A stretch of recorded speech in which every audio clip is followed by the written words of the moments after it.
და რა თქმა უნდა გრძელდება გადაცემა დღის რეცეპტი ნინო მუმლაძესთან და ზურა გორგაზესთან ერთად.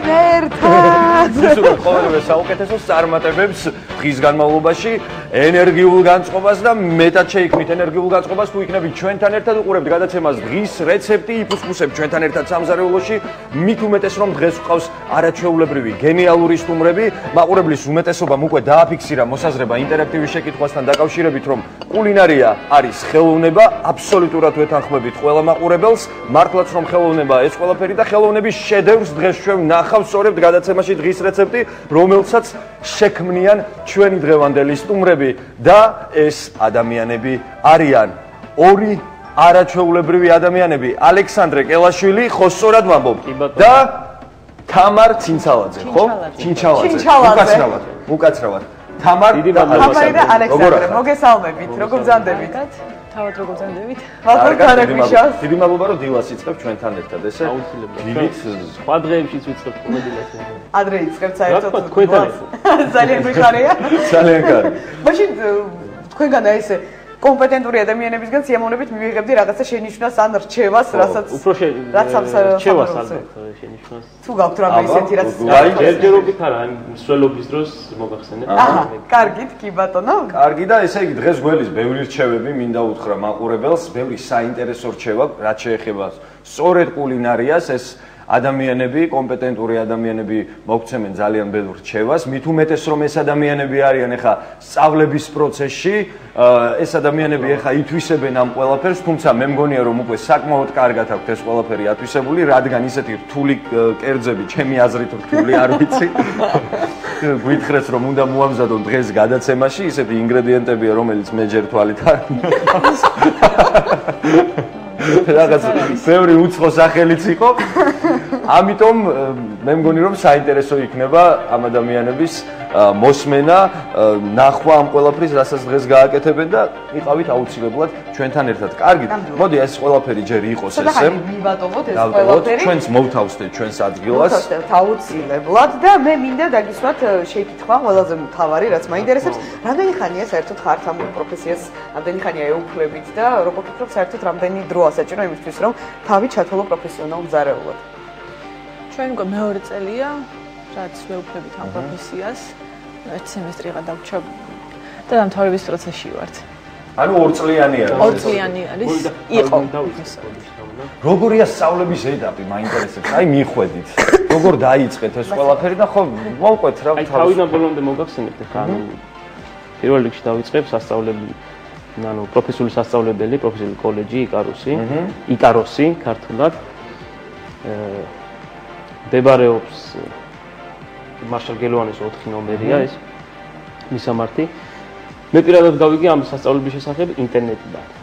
ინტერნეტით გავიგე და რა თქმა უნდა დიდი ხანი მინდოდა მესწავლა, დიდი ხანი ანუ ვაპირები სურვილო მესწავლა არ ვიცოდით ანუ თუ არსებობდა ეს არსებობდა თუ არა ეს სასწავლებელი და ბოლოს მივაგენით. დავიწყე და აქ არ არის მარტო კულინარია ამ სასწავლებელში, აქ არის გიდის პროფესია, ტუროპერატორი, ანუ რაც შეეხება ტურიზმს ზოგადად და მომსახურების სფეროს. ნამდვილად სხვათა შორის მე მინდა უთხრა მაყურებელს კადრები, რომელსაც ხედავენ ჩვენს პრომოში, ჩემიდან ნუ სწორედ იკაროსშია გადაღებული რამოდენიმე კადრი.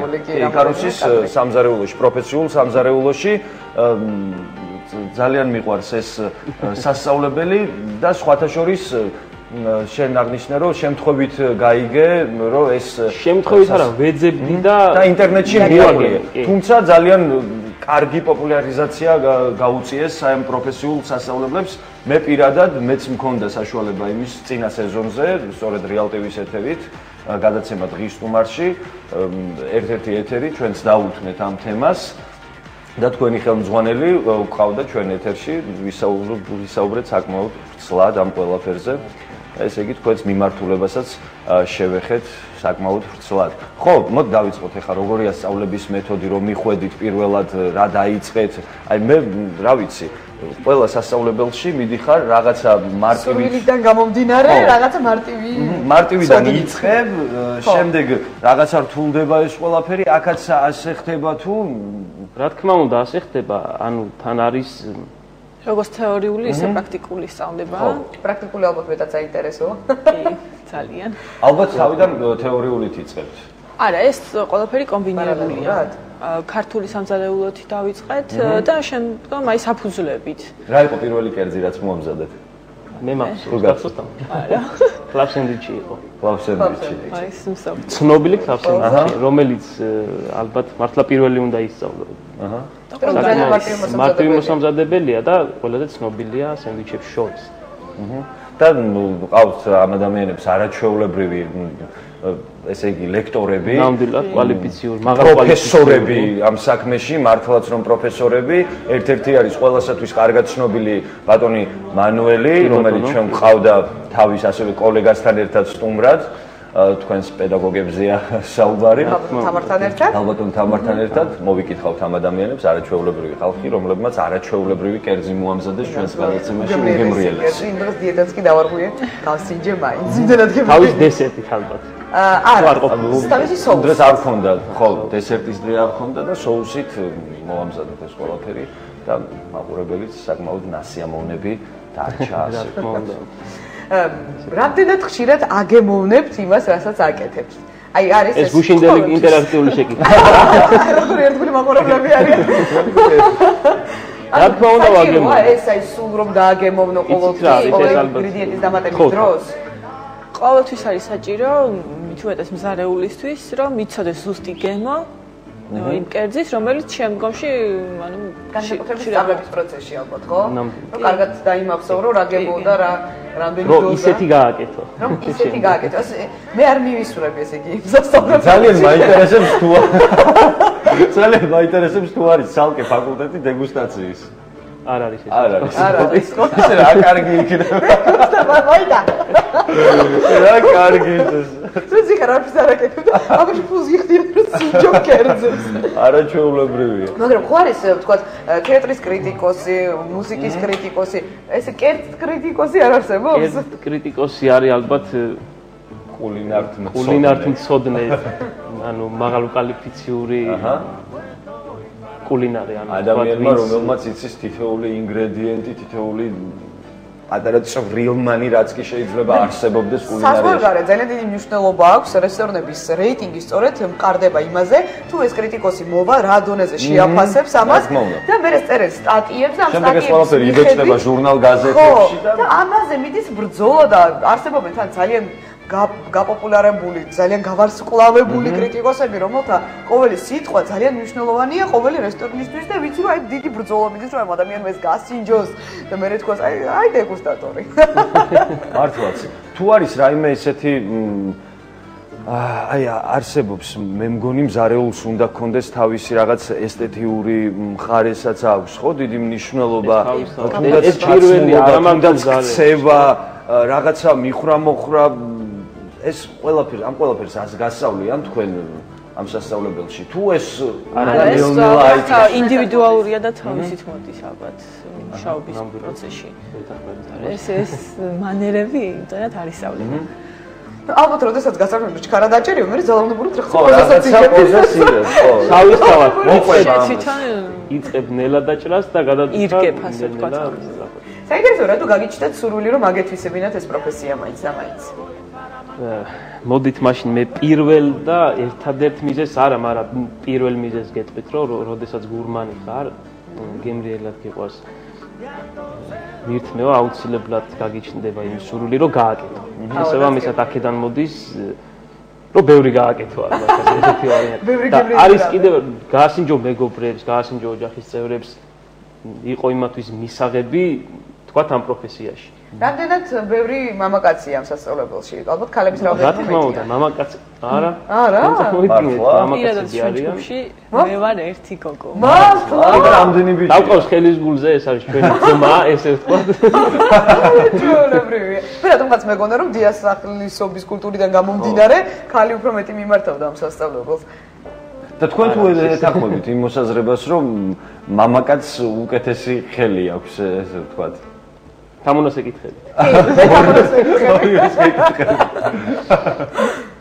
მე ალბათ ვეთანხმები, მაგრამ არც ქალები ჩამოუვარდებით ამ გააჩნია ხელზე გააჩნია მამაკაც ხო? აი. რატომ ხდება ესე რომ მთელ სოფლიოში მაინც და მაინც ესეთი ძალიან ცნობილი მზარეულები, ძალიან წარმატებული რესტორნების არიან ძირითადად მამაკაცები, სტატისტიკურად ესეა დადგენილი. იმიტომ რომ კარგი ხელია აქვთ. ვერ გეტყვით. რატომ არის კარგი. კარგი ხელი აქვს, არ ვიცი. ძლიერი რომ არის მამაკაცი, ნუ ყველა საქმე იქ სამზარეულოში დამუშავება თუ ასე შემდეგ, ყველაფერი ეხერხება. ანუ რაღაცა მეტად უკეთებს ორგანიზებას ამ. ალბათ ბევრ რაოდენობრივადაც ბევრს რომ აკეთებ რესტორანში, რაღაცა გარკვეული ენერგია და ძალა სჭირდება ამას, ხალი უფრო ადვილად იღება. ფიზიკური ამტანობა ალბათ ეს ერთ-ერთი თან შევმზარეული არ არის. ორგანიზებული ტიპიც უნდა იყოს ორგანიზებული, იქ ყველას და ყველაფერს უნდა მოედოს და ყველაფერი უნდა აკონტროლოს. ყველა დეტალი. კი, მართალია, ძალიან საინტერესოა თქვენთან გამოცდების პროცესი. გამოცდები როგორ ხდება? აი რაში გაქვთ გამოცდა? დაუშვათ პირველი სემესტრი დახურეთ. რაღაც გამოცდა ხო უნდა მოყვეს? გამოცდა სხვათა შორის ასეთ სასწავლებიდან ყველას უყვირს, რატომღაც რომ ვეუბნებით ცით რა შუალედური წერები გვაქვს და დასწრება. თითქმის არის სულ კონტროლი, ანუ კონტროლის ქვეშ ვართ, რას ვსწავლობთ, როგორ ვსწავლობთ. დავდივართ თუ არ დავდივართ, არის ბევრი გაცდენები ან არ არის თუ ესეთი რაღაც. და შუალედური წერა ხდება ყოველ 7 კვირაში ერთხელ. ანუ თეორია და რას ითვალისწინებს ეს, რა უნდა დავწეროთ? ის თეორია რაც გავიარეთ. და რა თეორიაა? ძალიან საინტერესოა. მე უბრალოდ არ ვიცი რომ აინტერესებს. თეორია, ანუ შეკითხვები არის დაახლოებით ძირითადად სამზარეულოსთან დაკავშირებული. სხვადასხვა საგნიდან გამომდინარე. აი კონკრეტული საგანი. პრაქტიკაში ვაკეთებ. უბრალოდ უკვე აკეთებს და მე აგემოვნებს კომისია და იმის დამიხედვით ალბათ იღებს ფულებს. ალბათ რაც უფრო მეტი გადის დრო, პირველ სემესტრში ალბათ შედარებით იოლი გამოცდა იყო, შემდეგ სხვათა შორის პირველ სემესტრში არ ყოფილა იოლი გამოცდა. არ ყოფილა, რა გააკეთეთ გამოცდა? პირველ სემესტრში სწავლობდით მსოფლიო სამზარეულოს საფუძვლებს. გამოცდაში მე პირადად შემხვდა well done steak-ი. არის fries garneri ღვინის соуს. და იყო კიდე რაღაც მეორე ის რაღაც აღარ მახსოვს. და თამის აღარ მახსოვს და ანუ ეს ყველაფერი არ იყო ეს 3 თვე, ანუ 15 კვირა ვსწავლობთ ერთ სემესტრს და 15 კვირის განმავლობაში არ იყო რომ ანუ უცებ აითვისებდი. მაგრამ თუ რაი ცოტა ნიჭი, ცოტა ისე გამომდის რაღაც არა, არაფერი არ გამოგდის, ნუ გასაგებია ხა.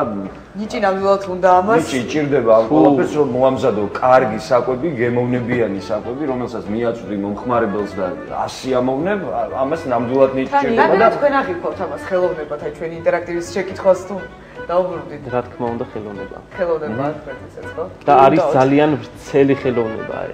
ეს არ ხარ შეზღუდული. აჰა. გააკეთე რაც გინდა ეს შენი ფანტაზიისგან იქნება თუ შეცვალე კერძი ან ერთი ინგრედიენტი დაამატე სხვა კერძია უკვე, მაგრამ კარგი გააკეთე, არ უნდა გააფუჭო. ის კლასიკური კერძი არ უნდა გააფუჭო. უნდა გააკეთო უკეთესი, რა თქმა უნდა. გასაგებია, მოამზადეთ დაუშვათ, კერძი, მოდი ერთ შეკითხვას დაგისვამ, ძალიან მაინტერესებს. მე მზადების პროცესში კიდე ძალიან ბევრ შეკითხვას დაგისვამთ, იმიტომ რომ ყველაფერი გვაინტერესებს, ჩვენ სამზარეულოში ვარ, ჩვენ დილა იწყება სამზარეულოში და რა ვიცი, ბევრ შევასაც მივიღებთ აუცილებლად თქვენგან. ჩააბარეთ გამოცდა. გააკეთეთ რაღაც კერძი. რა კრიტერიუმებით ფასდება? რამდენ ხანში გააკეთეთ ეს? როგორი გამოვიდა? ჩაგეწვათ თუ არა? თუ რა ხდება? კრიტერიუმები როგორია? კრიტერიუმები, ანუ არის სისწრაფეზე. მაგრამ სისწრაფე არ გულისხმობს იმას, რომ აი სწრაფად მოამზადე და ამაში ქულა დამეწერა. გემოზე რა თქმა უნდა ეს აისახება. სისწრაფე, სისუფთავე. გაფორმება კერძის, ვიზუალური მხარე და გემო რა თქმა უნდა. ესე იგი და სამუშაო ადგილის ორგანიზება აუცილებლად, როცა იწყებ მუშაობას. ჯერ იმზადებ ყველაფერს და მერე იწყებ დაჭრას. თითქმის ყველაფერს. ეს იარაღები წინასწარ. არის რამდენად ორგანიზებულად დავალაგეთ ახლა ჩვენა ყველაფერი შეგვისწორებს.